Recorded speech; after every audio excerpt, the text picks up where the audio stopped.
Good morning, reading January 20th, Genesis chapters 25 and 26. Genesis chapter 25. Then again Abraham took a wife, and her name was Keturah. And she bare him Zimram, and Jokshan, and Medan, and Midian, and Ishbak, and Shuhah. And Jokshan begat Sheba and Dedan, and the sons of Dedan were Ashuram, and Letishim, and Leumim. And the sons of Midian, Ephah, and Epher, and Hanok, and Abida, and Eldaah. All these were the children of Keturah. And Abraham gave all that he had unto Isaac. But unto the sons of the concubines which Abraham had, Abraham gave gifts, and sent them away from Isaac his son, while he yet lived, eastward unto the east country. And these are the days of the years of Abraham's life, which he lived 115 years. Then Abraham gave up the ghost, and died in a good old age, an old man, and full of years, and was gathered to his people. And his sons Isaac and Ishmael buried him in the cave of Machpelah, in the field of Ephron, the son of Zohar the Hittite, which is before Mamre. The field which Abraham purchased of the sons of Heth, there was Abraham buried, and Sarah his wife. And it came to pass after the death of Abraham that God blessed his son Isaac, and Isaac dwelt by the well Lahairoi. Now these are the generations of Ishmael, Abraham's son, whom Hagar the Egyptian, Sarah's handmaid, bare unto Abraham. And these are the names of the sons of Ishmael, by their names according to the generations. The firstborn of Ishmael, Nebajoth, and Kedar, and Adbeel, and Mibsam, and Mishma, and Duma, and Massa, Hadar, and Tema, Jetur, Naphish, and Kedemah. These are the sons of Ishmael, and these are their names by their towns and by their castles, 12 princes according to their nations. And these are the years of the life of Ishmael, 137 years. And he gave up the ghost, and died, and was gathered unto his people. And they dwelt from Havilah unto Shur, that is before Egypt, as thou goest toward Assyria. And he died in the presence of all his brethren. And these are the generations of Isaac, Abraham's son. Abraham begat Isaac. And Isaac was 40 years old when he took Rebekah to wife, the daughter of Bethuel, the Syrian of Padanaram, the sister to Laban the Syrian. And Isaac entreated the Lord for his wife, because she was barren, and the Lord was entreated of him, and Rebekah his wife conceived. And the children struggled together within her, and she said, If it be so, why am I thus? And she went to inquire of the Lord. And the Lord said unto her, 2 nations are in thy womb, and 2 manner of people shall be separated from thy bowels, and the other people shall be stronger, and the one people shall be stronger than the other people, and the elder shall serve the younger. And when her days to be delivered were fulfilled, behold, there were twins in her womb. And the first came out red all over like an hairy garment, and they called his name Esau. And after that came his brother out, and his hand took hold on Esau's heel, and his name was called Jacob. And Isaac was 80 years old when she bare them. And the boys grew, and Esau was a cunning hunter, a man of the field, and Jacob was a plain man, dwelling in tents.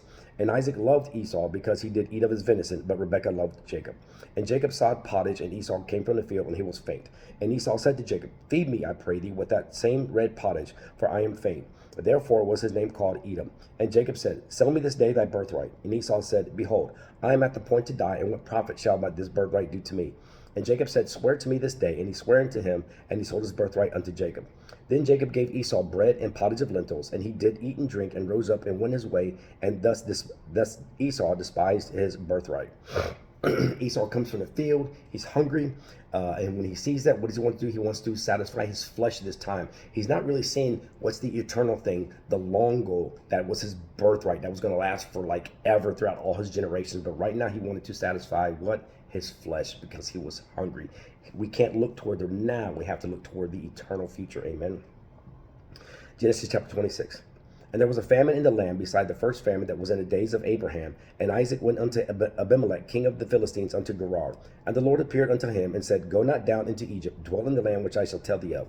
Sojourn in this land, and I will be with thee, and will bless thee. For unto thee and unto thy seed I will give all these countries, and I will perform the oath which I swear unto Abraham thy father. And I will make thy seed to multiply as the stars of heaven, and will give unto thy seed all these countries, and in thy seed shall all the nations of the earth be blessed. Because that Abraham obeyed my voice, and kept my charge, my commandments, my statutes, and my laws. And Isaac dwelt in Gerar. And the men of the place asked him of his wife, and he said, She is my sister. For he feared to say, She is my wife, lest, says he, the men of the place should kill me for Rebekah, because she was fair to look upon. And it came to pass, when he had been there a long time, that Abimelech, king of the Philistines, looked out of the window and saw, and behold, Isaac was sporting with Rebekah his wife. And Abimelech called Isaac and said, Behold, of a surety she is thy wife. And how saidest thou, She is my sister? And Isaac said unto him, Because I said, Lest I die for her. And Abimelech said, What is this thou hast done unto us? One of the people might lightly have lied with thy wife, and thou shouldest have brought guiltiness upon us. And Abimelech charged all his people, saying, He that toucheth this man or his wife shall surely be put to death. Then Isaac sowed in that land, and received in the same year 100-fold, and the Lord blessed him. And the man waxed great and went forward, and grew until he became very great. For he had possession of flocks and possession of herds and great store of servants, and the Philistines envied him. For all the wells which his father's servants had digged in the days of Abraham his fathers, the Philistines had stopped them and filled them with earth. And Abimelech said unto Isaac, Go from us, for thou art much mightier than we. And Isaac departed thence and pitched his tent in the valley of Gerar and dwelt there. And Isaac digged again the wells of water which they had digged in the days of Abraham his father, for the Philistines had stopped them after the death of Abraham. And he called their names after the names by which his father had called them. And Isaac's servant digged in the valley and found there a well of springing water. And the herdmen of Gerar did strive with Isaac's herdmen, saying, The water is ours. And he called the name of the well Esek, because they strove with him. And they digged another well, and strove for that also. And he called the name of it Sitnah. And he removed from thence, and digged another well. And for that they strove not. And he called the name of it Rehoboth. And he said, For now the Lord hath made room for us, and we shall be fruitful in the land. And he went up from thence to Beersheba. And the Lord appeared unto him in the same night, and said, I am the God of Abraham thy father. Fear not, for I am with thee, and will bless thee, and multiply thy seed for my servant Abraham's sake. And he builded an altar there, and called upon the name of the Lord, and pitched his tent there, and there Isaac's servants digged a well.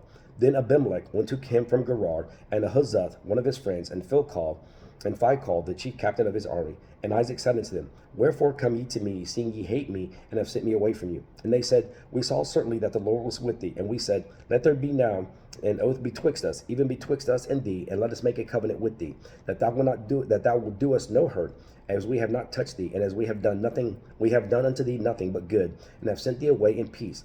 Thou art now the blessed of the Lord. And he made them a feast, and they did eat and drink. And they rose up betimes in the morning, and sware one to another. And Isaac sent them away, and they departed from him in peace. And it came to pass the same day that Isaac's servants came, and told him concerning the well which they had digged, and said unto him, We have found water. And he called it Sheba. Therefore the name of the city is Beersheba unto this day. And Esau was 40 years old when he took to wife Judith, the daughter of Beeri the Hittite, and Beshemath, the daughter of Elon the Hittite, which were a grief of mine unto Isaac and to Rebekah. So here Isaac is told to go up out of the land because of a famine. He goes to Gerar with the Philistines. What does he do? Hey, that's my sister, not my wife. What is this? A generational curse of lying. And it's going to get worse. Just wait. So then they go forward. Abimelech tells his people, don't touch Isaac, don't touch Rebekah, don't do anything. He sends them away. They keep digging wells because the Philistines keep covering them up. So finally they do have water. And then Abimelech comes together. He's like, listen, we can see that God is with you. So therefore, we're going to make a covenant with you. You don't harm us, and we're not going to harm you, because we can see that God is still continuing to bless you. Amen. But then Esau, when Esau was 40 years old, he took to his wife, daughter of Beeri the Hittite, and Beshemath, the daughter of Elon the Hittite, which was a grief of mine unto Isaac and to Rebekah. Why? Because he did not marry an Israelite. He didn't keep that bloodline pure. Amen. He was already upset at his dad. So what did he do? He rebelled. January 20th. Amen.